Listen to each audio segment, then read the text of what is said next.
Hi everyone, I'm Donna Stellhorn, your practical astrologer, and today we are talking about the new moon. It's on August 22nd. It's at 0 degrees of Virgo, and this new moon makes an inconjunct to Pluto, an inconjunct to Saturn, an inconjunct to Neptune, and a square to Uranus.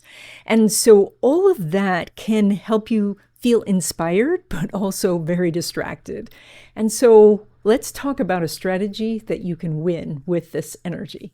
So this new moon forms a yod with Pluto on one side and Saturn and Neptune on the other side. And a yod is a configuration of two inconjuncts with a sextile. And the sextile is the secret sauce for making a yod work. And that is the sextile between Pluto and Saturn and Neptune. And so in very practical terms, what this means is that you're going to want to take something apart and then discard the broken pieces or change something and then put it back together in a new way.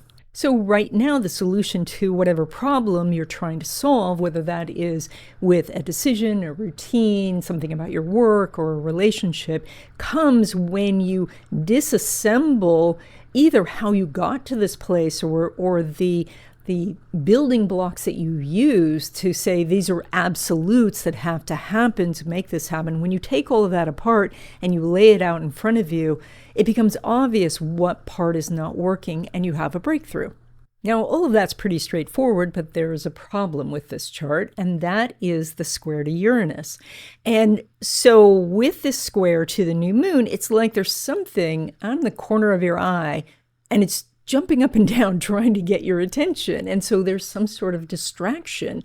And that because it's a square, that's a fight. A fight is a situation where you could win or you could lose. And the thing that is at stake is your attention.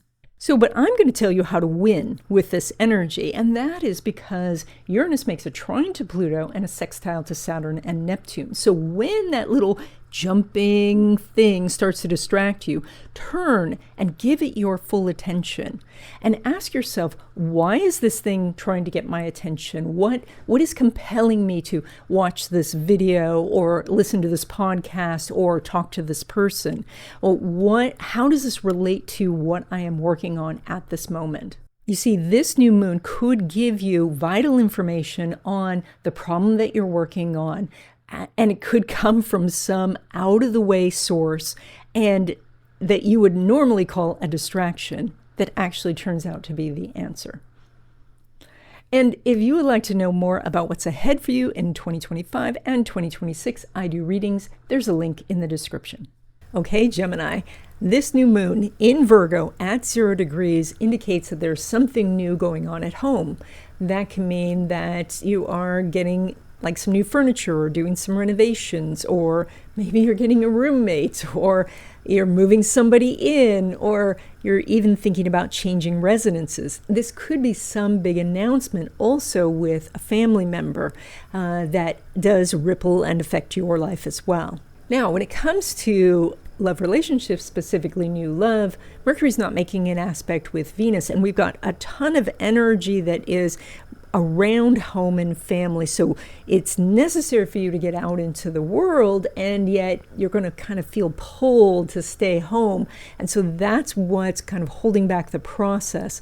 So if you do meet someone, it's likely that the date would be set outside this 2-week period. Now, when it comes to existing love relationships, Mercury's making a semi-sextile with Jupiter, and that means that you're working out the details of things.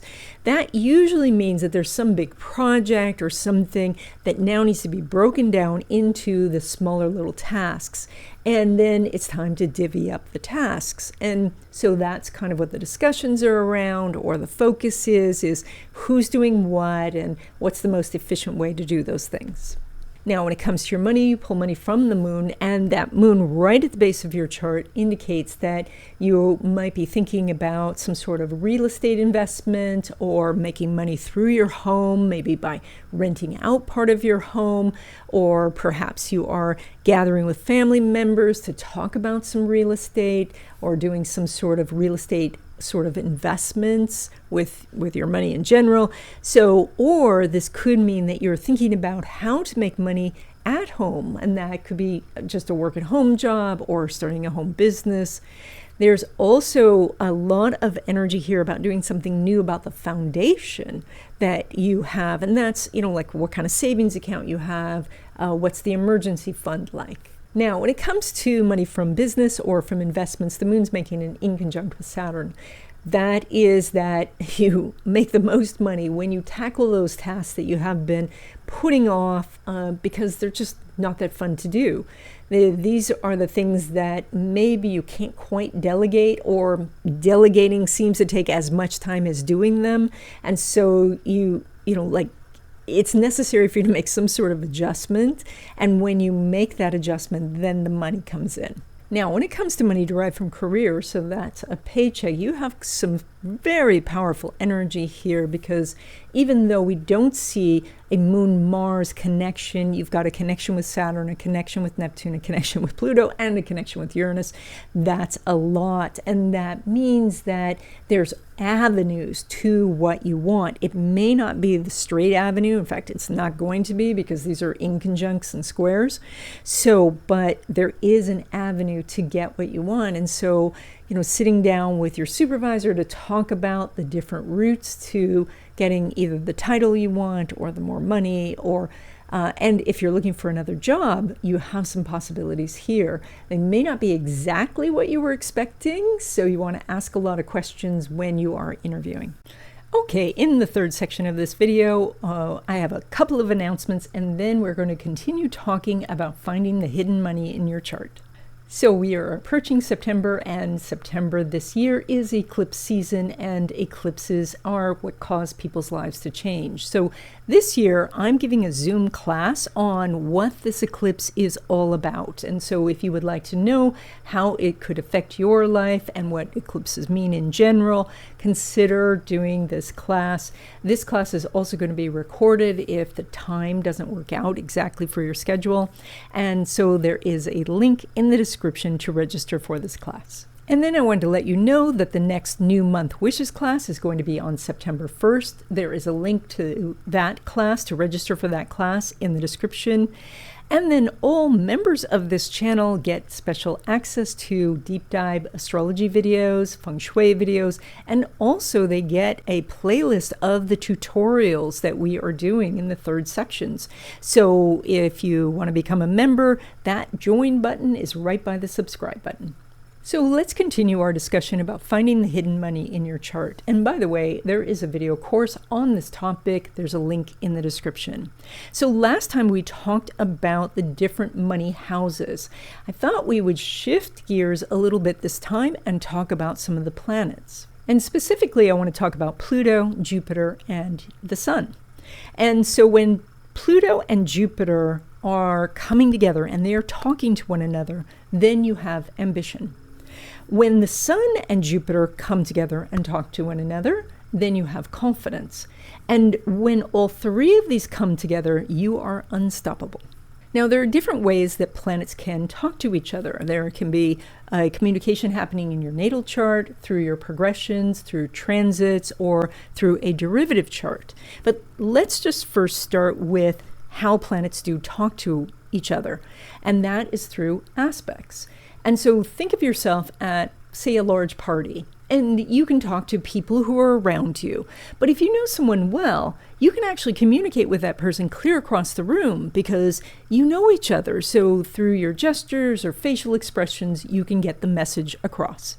So that's what an aspect is. That's the two planets. They know each other, and so they are communicating with each other. And that means they can help each other or hinder each other, as the case may be. Now, planets talk to each other through degrees. That is the number with the little circle by it. The little circle means degrees. Now, in a natal chart, I give a 7-degree orb. Some astrologers do more, some astrologers do less. I find that 7 degrees works a lot. It works really, really well. And so that means that if you have a planet at, say, 15 degrees, that every planet in your chart that is between 8 degrees and 22 degrees is talking to that 15-degree planet. Now, they are all making different aspects depending on signs, but we're not going to think about that right now. We're just going to know that they are talking with each other. Now, there's 30 degrees in each sign, and there's 12 signs, and we number these degrees from 0 to 29. So if you had a planet at 0 degrees, it's talking to every planet in your chart that is from 0 to 7 degrees, but also going backwards, it talks to every planet that is from 23 degrees to 29 degrees. That section of planets, those planets are called an out of sign aspect, which I'm sure you've heard me mention on this channel before. And that is still an aspect. It's just a little harder to spot sometimes. So what are you looking for? Well, if Pluto is talking to your Jupiter, you have access to ambition. If Jupiter is talking to your Sun, you have access to confidence. And if Pluto and Jupiter are talking to your Sun, then you can become unstoppable. And for those of you who know some astrology, consider transits with a 1-degree orb, consider progress charts with a 1-degree orb, or consider derivative charts such as return charts with a 7-degree orb. And if you want to know for sure if you have these aspects in your chart, I can send you a PDF of your chart. Just send me a note, there's a link in the description, and add to your message that you want to know about Pluto and Jupiter. And that's it. I hope you enjoyed this video. By the way, I do a weekly illustrated newsletter, and so if you like astrology and you love black cats, you're going to love this newsletter. The link is in the description, and I'll see you in the next video.